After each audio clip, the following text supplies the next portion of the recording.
Okay, grade 12. The topic of the next lesson is the North-South divide. We did do the North-South divide in grade 11 as well. So this basically is revision, but it is important that you listen to this lesson. They use this section basically very regularly as a data response question. All right, if it's not a data response, it'll be short questions or discussed for 8. Okay, so what do we mean when we talk about the North-South divide? Remember, this is basically a division where we are saying that most of the developed countries are found in the northern hemisphere and most of our developing countries are found in the southern hemisphere. All right, so there's your official definition. It's a socio-economic and political division that exists between your wealthy developed countries, which we are going to call the north, and then your poorer developing countries that we found mainly in the southern hemisphere. All right, so it's just another way of referring basically to developed and developing countries.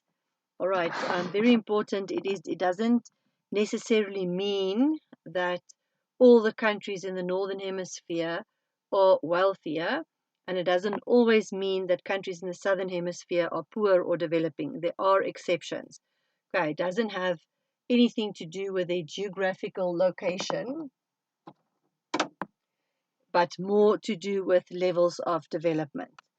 Okay, it just happens to be like that most of the developed countries seem to be situated in the northern hemisphere, and that most of the developing countries seems to be situated in the southern hemisphere. All right. Obviously there are exceptions. Okay, all the list of these countries: Australia, New York, Singapore, Taiwan. All these countries are situated in the southern hemisphere, geographically speaking, but they are not part of the south because they are developed countries. We are going to group them with the north, even though they are like situated in the southern hemisphere. All right, so the north-south divide is not set in stone either. As countries become more developed, they can be seen as part of the north, regardless, obviously, of their geographical location. So basically, to be included in the north, certain levels of development has to be achieved. And then obviously developing countries, regardless of their geographical location, will be grouped with the southern hemisphere countries. And things can change. Now, obviously, a developing country can reach high levels of economic growth and development, which would mean that in the future we are going to group them with the north. Okay. Now, when we are going to look at the north-south divide this year, we are going to look at the north-south divide in terms of three areas. Okay. First of all, the standards of living. Okay. What is the standards of living like in the north and in the south? Secondly, globalization challenges. So how are these countries affected by globalization? And then lastly, in terms of the environment, the effects that the countries have on the environment and environmental degradation, what effect does that have on the countries? Okay, so the first thing that we're going to look at is unequal living standards. Okay, so we look at the United Nations HDI. We did mention this last year as well. Remember, the HDI is a measure of development, and it's an index figure that is made up from 3 indicators. There's one economic indicator, which is the per capita income, and then 2 social indicators. Life expectancy at birth is the first one, and the adult literacy rate is the second one. So we smush these 3 indicators together and we obtain an index figure that is called the Human Development Index. Right. Now, if we look at the per capita income, basically per capita income is the same as GDP per capita. Okay, remember we calculate the real GDP and we divide the real GDP by the total population in each country to see what is the amount of money that is available per person in that country. All right, now when we look at the north-south divide, we can see that around 80% of the world's total income is earned or produced by 15% of the world's population, and those 15% of the people are living in the northern hemisphere, in the developed countries. So basically 85% of the income that is earned in the world is earned by 15% of the world's population. Then the remaining 85% of the world's population is living in only 1/5 of the world's total income. Okay, so the rest, the 20% income that is remaining, is earned by 85% of the people, and those people are living in the south. All right, so we can see that there's a very, very unequal distribution of income between the North and the South. In the North, 80% of the income is being earned by 15% of the population. So obviously the per capita income would be very high. And in the southern countries, 85% of the population, the majority by far of the population, is living in the South, and they are only collectively earning 20% of the world's total income. So obviously poverty levels there is going to be extremely high. In terms of life expectancy at birth, okay, remember I've explained what life expectancy at birth is. It is the expected number of years that a people is expected to live based on the conditions that is prevalent in the country during the year of that person's birth. All right, so in developing countries, in the southern hemisphere countries, many people fight a constant battle against malnutrition, disease, and bad health as a result of that low per capita income. Their living conditions is very bad. And as a result of poverty, malnutrition means they don't have money necessarily to buy the proper food. They don't eat from the 5 different food groups. They are malnourished, and they get sick more often. Yeah? Obviously, because of the malnourishment, their immune systems are very weak, so they get sick way more often than people with a healthier immune system. And then obviously, because of the disease that they're exposed to, because of their bad health situation, because of a lack of immunity, most of these people, because of poverty, also do not have access to health care.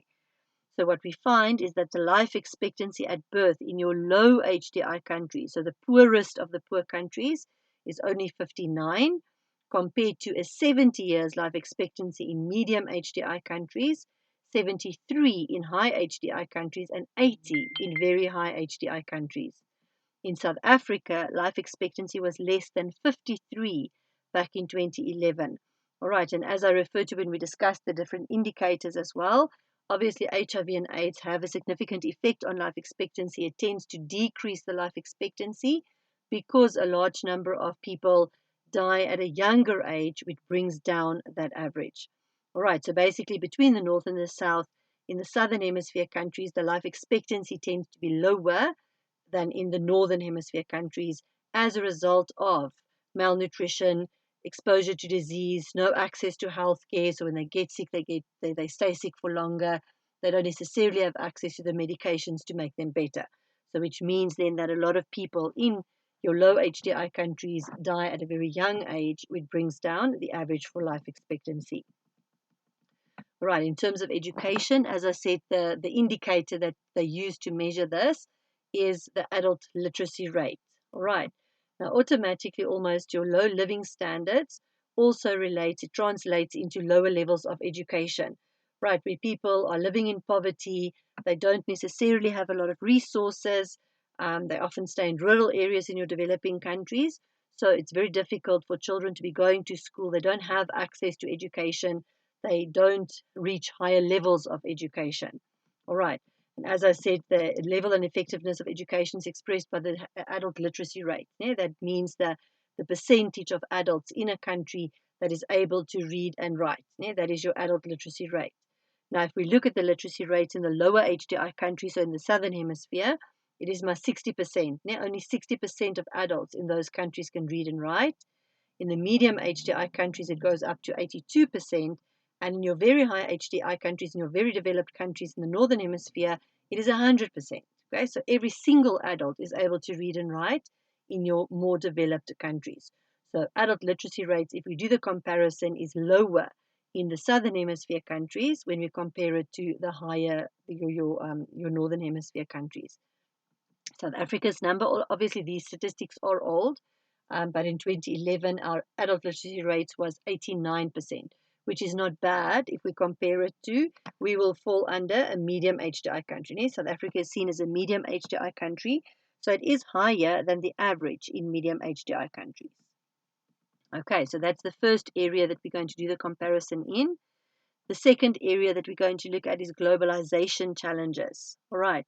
Now, we did speak about what globalization is in chapter 5. Okay, it's the worldwide interfacing and interaction of economies with trade as an important element, and obviously ICT making it possible. Basically, your globalization is indicative of the fact that there's been a huge increase in travel overseas and trading with other countries, it is happening, it's an increase. Now, the volume of trade internationally has increased. Countries rely on each other for goods and services. There's no country that is self-sufficient completely. All right. Now, obviously, this links in with free trade. Globalization happens as a result of free trade. And the Northern Hemisphere countries, they firmly believe that globalization is progress, it is the future, we should have free trade. But many of our developing countries are obviously not as enthusiastic about globalization, because we do say that the developed countries benefit more from international trade than your developing countries. Now, it seems to benefit the Northern Hemisphere countries more than the Southern Hemisphere countries. All right. So again, there's three reasons for it. Now we can see the evidence. Okay, we can see in terms of poverty, for example, that there's a growing gap between the rich and the poor.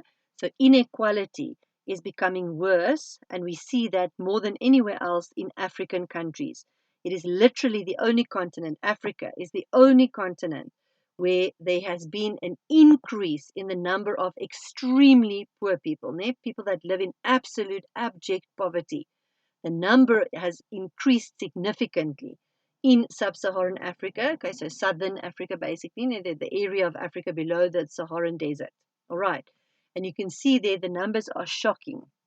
The numbers have increased by 183%, and that is just between 1981 and 2002, and it is still continuing today.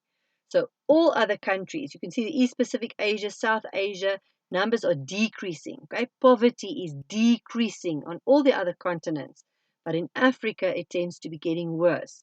And the reason they give for the decrease in poverty in other countries is globalization. People have access to things that they might not have had access to before. Because of globalization, the markets have opened up, imports and exports can happen, and generally standards of living are supposed to increase.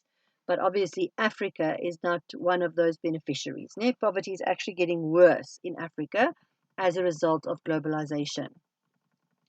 Then if we look in terms of growth, we find that developing countries with honest governments, where corruption levels are low or non-existent, they manage to keep their inflation rates down and balance their budget. So even developing countries where there's limited corruption, with lower inflation rates, with good budgeting, no deficits or whatever, still other countries are not willing to invest in these developing countries. FDI, foreign direct investments.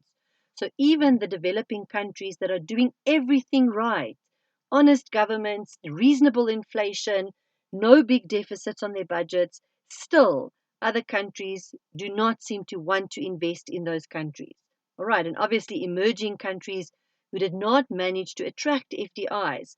Obviously your developing countries, it's poor countries, they need to receive investments from your developed world to bring injections into their economies so that the economies can grow. Developing countries find it very difficult to raise the funds themselves. People are poor, they don't have money to save, there's no money for expansion and investment unless it comes from other countries.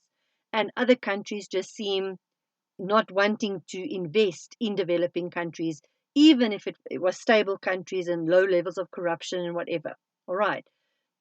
What we find is even some European markets, so some developed countries, are also facing financial issues. All right. And what happens is if your developed countries, like in the European markets, developing countries kind of depend on the support that they get from the developed world. And if the developed world themselves are suffering financially, they go through recessionary times, they struggle to raise funds and create economic growth for themselves. The developing countries suffers as a result of that because they depend on developed countries to invest in their countries. We in the developing world, we rely on exporting our goods to developed countries and then using the revenue that we receive for that to develop our own country. But now if developed countries are facing financial crisis, then they don't have money to buy from the developing countries anymore. So our exports are going to decrease. No money is going to come into the developing countries. And obviously they suffer as a result of that because the inflows of funds is decreasing because developed countries are not buying from them anymore. They need that money to come from the developed countries to use for their own economic growth. And if developed countries are facing financial issues themselves, they don't have money to buy from developing countries, so exports will decrease and that injection is going to get less. And developing countries are obviously going to be suffering as a result of that. Low levels of investment, low levels of inflows, capital inflows, money inflows. All right, and then in terms of trade, what happens is that rich countries, in your wealthier countries, their governments tend to have a lot of money as well. Okay, so they have wealthy people that they can tax in those countries. So the revenue that the governments of the richer countries receive is obviously higher, which means they've got money available to subsidize, for example, their agriculture. All right. So to assist in agricultural production, the governments of the wealthier countries will subsidize their agriculture, which means that they are more competitive. When they receive a subsidy, it decreases their production cost, it decreases their selling prices, which they then inevitably they produce surpluses, which they then go and dump in developing countries. In developing countries, their governments do not have a lot of tax revenue, right? Because the people are poor. So even if they tax those poor people, the amount of revenue that the government will receive is really small. So governments in developing countries, they don't have money to subsidize their agricultural sectors. So their prices, their selling prices automatically is higher because they didn't receive a subsidy. All right. So what happens then is when developed countries sell their surplus production in developing countries, they are selling it at a price that is lower than what local producers are selling the stuff for. The local people are obviously living in poverty. They don't have a lot of money. They are not going to think, oh, I must support my local industries. They are going to buy their food at the lowest price that they can find it. So they end up buying the produce that was dumped by the wealthier countries, and their own local farmers are not getting any support, and entire industries are lost in that way. All right. And with free trade, what also happens is that with free trade, we are supposed to eliminate tariffs.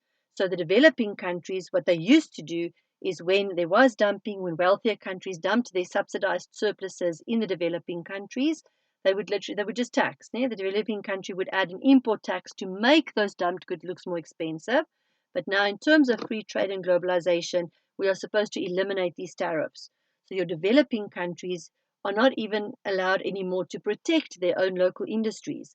They have to fight and compete on their own, and they can't. They cannot compete against the lower prices of imported stuff because the imported stuff is being subsidized and they themselves are not receiving a subsidy. All right. Because of some comparative advantages, okay, there's certain developing countries that have benefited from free trade, okay, because they have comparative advantages, especially in terms of labor. If you think China, India, South Korea, they don't have minimum wages, for example. So in China, they get away with employing people and making them work extremely long hours, paying them very little. So their production costs are lower because they don't have minimum wages and stuff like that. Whereas in other countries like South Africa, we have strict labor laws.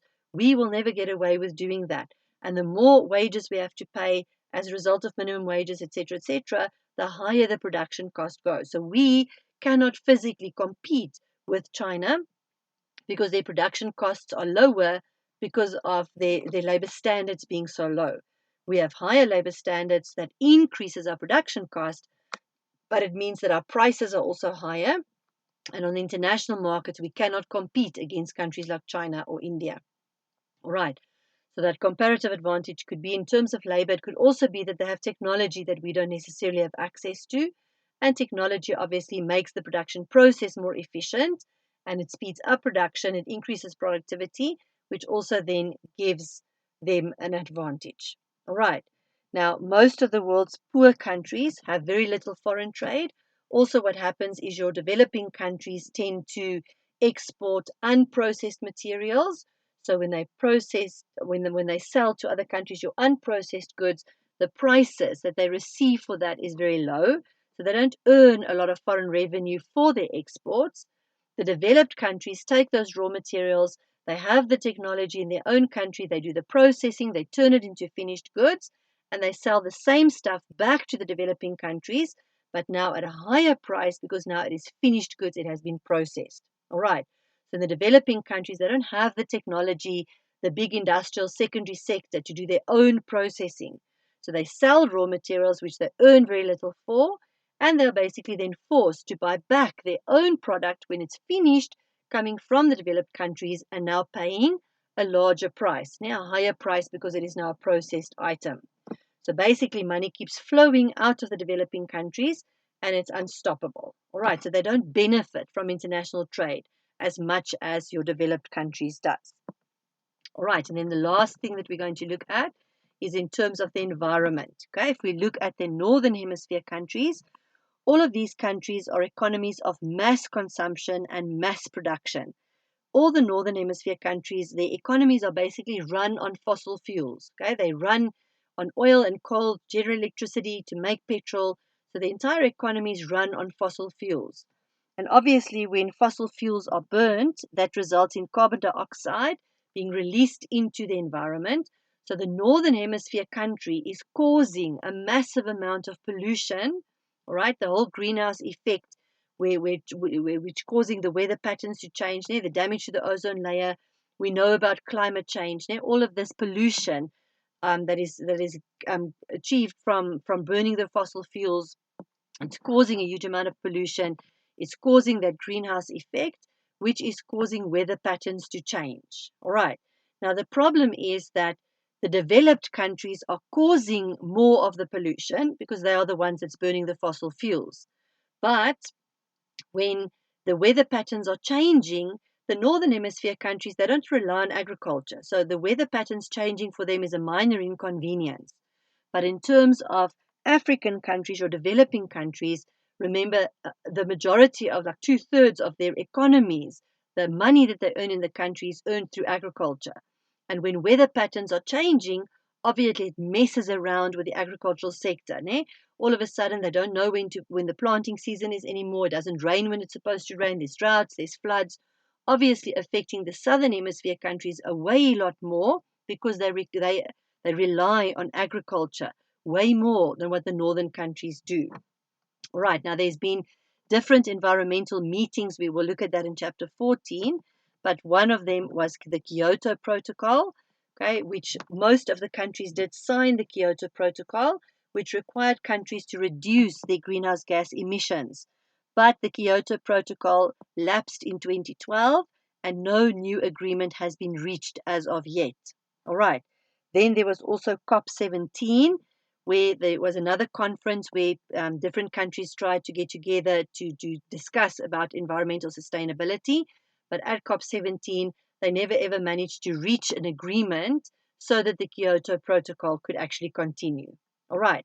Now, the environmental challenges that is faced by the North includes your pollution, air pollution as a result of the burning of fossil fuels, water pollution as a result of production, dumping chemicals in the water as a result of their production activities, noise pollution, obviously in developed countries that is a major problem, and then toxic waste like chemicals and harmful substances. In southern countries, as I mentioned, they focus on agriculture, a large percentage. The relative contribution by agriculture in the developing countries is massive. All right, so obviously they need good soil conditions. They need it to rain when it's supposed to rain. So the health of their crops and their harvests are very important to them and their economy rely on it. So the problems that they are facing is degradation and depletion of land, erosion, soil erosion, water, lack of water, and then vegetation. That's the main problems that they are facing. So basically the northern hemisphere countries are the cause of all the environmental, well, most of the environmental issues, but the southern hemisphere countries are the ones that is suffering the consequences of it. So the north is doing most of the damage, but most of the disadvantage is experienced in your southern countries. Okay. Last thing is just this table. This came from a memo where they once asked for 8 marks to discuss the differences between the north and the south. Okay, so this is basically a combination or a summary of the other information. In the north, we said 15% of the population lives in the northern hemisphere, whereas the south contains obviously the 85, the remaining 85% of the population. Growth rates in northern countries, okay, as I said recently, they've been facing financial difficulties. So growth rates have dropped to less than 3%, but still positive growth rate. And then in some of the developing countries, some of your emerging economies have had growth rates that is over 6%. South Africa is not one of those. The northern countries, because they are financially better secure, they basically control world trade and investment. They benefit from trades way more than the southern hemisphere country, where the southern hemisphere countries play a small role in world trade. Their participation in the international trade is minimal compared to the participation of the north. But also they rely on the north to provide investments. Savings levels in southern hemisphere countries are very low. People don't save because of their limited income levels. You only save money that is surplus. They don't have surplus money. So because of the low levels of savings, they don't have money available for expansion. So they need the money to come from the northern hemisphere countries. And obviously, if the north is experiencing financial crises of their own, they don't have money to invest in developing countries, and then the developing countries cannot grow. Right, in terms of life expectancy, they're over 75, over 80 in some of the northern hemisphere countries, and in the southern hemisphere countries, round about 50, and even 40, as low as 40 in some of the African countries. The north has very low levels of poverty. Most of the poverty happens in the south, where half or more than half of the population lives below the poverty line. Even in South Africa, our poverty rate is extremely high. Right, in the north, 80% of the world's income is earned in the north. So their per capita, the income per person is a hell of a lot higher than in the south, because only 20% of the world's income is earned in the south. All right, so 15% of the world's population is earning 80% of the money. So per person, obviously, the amount is high. Whereas in the south, 85% of the people are earning only 20% of the income. So their per capita income obviously is very low. And then lastly, literacy levels in the north is above 95, in most of the northern hemisphere countries up to 100%. In the south, there's an urgent need to improve literacy levels, especially that of women. Some women are not given the opportunity to actually attend school. Women are very much marginalized still in developing countries. So literacy levels can be as low as 50% in some developing countries in Africa. There's some countries that don't even have a 30% literacy rate. And obviously, your literacy rates means your education levels are higher and you are more employable. Okay, so not having a literacy, for a person not being able to read and write, it makes it very difficult for them to get a job, and to get a job where they're going to earn a decent salary. So they tend to stay poor forever. All right. If they ask an 8-mark discuss question, you can use some of this as long as you write in full sentences still. All right. Obviously, the top information on the previous pages gives you more detailed information. But when they ask this question, if they want a comparison, you physically have to do a comparison. You can't just talk about the north or just talk about the south. You physically have to say, in terms of globalization, what is happening in the north, what is happening in the south. In terms of living standards, what is happening in the north, what is happening in the south. That you must distinguish between the two. The differences must be clear. Otherwise, you are not going to get your full marks. All right. So just remember the 3 focus areas that we focus on in terms of the north-south divide is standards of living, which we look at the HDI, we look at per capita income, we look at literacy levels, and then we look at life expectancy at birth. The second focus area was globalization. In terms of trade, what is the difference in trade between developed countries and developing countries? Okay, there was also 3 focus areas under that heading. Okay, remember, for globalization, we looked physically at poverty. How is poverty shared between the north and the south? We looked at growth rates. What are the growth rates in the north and the south? And then, as I said, the trade. And then lastly, in terms of the environment, what are the environmental problems experienced by the north and the problems experienced in the south? Who contributes to the problem, who experiences environmental issues as a bigger problem? All right, the north causing the problems, the south being disadvantaged by that. All right, and this officially then is the end of chapter 9.